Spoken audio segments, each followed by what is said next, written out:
और अहम खबर, महंगाई के मामले पर राहुल गांधी ने मोदी सरकार पर फिर से निशाना साधा है।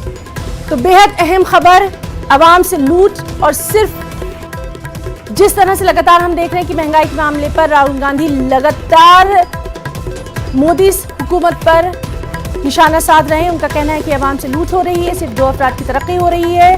और प्रेस कॉन्फ्रेंस भी उन्होंने इसी तरह से की थी, उसमें भी कई तरह की बातें कही थी। और अब महंगाई के मामले पर राहुल गांधी ने मोदी हुकूमत पर निशाना साधा है।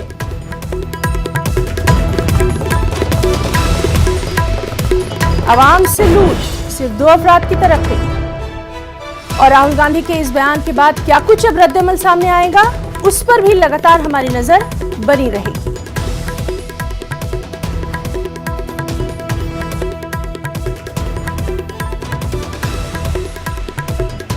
तो लगातार हम देख रहे हैं कि पेट्रोल और डीजल की कीमतों में इजाफा हो रहा है। सिलेंडर आज से महंगा हो गया है, जो रसोई गैस का सिलेंडर है। साथ ही साथ लगातार जिस तरह से महंगाई बढ़ती जा रही है, इस पर राहुल गांधी ने अब मोदी सरकार पर निशाना साधा है।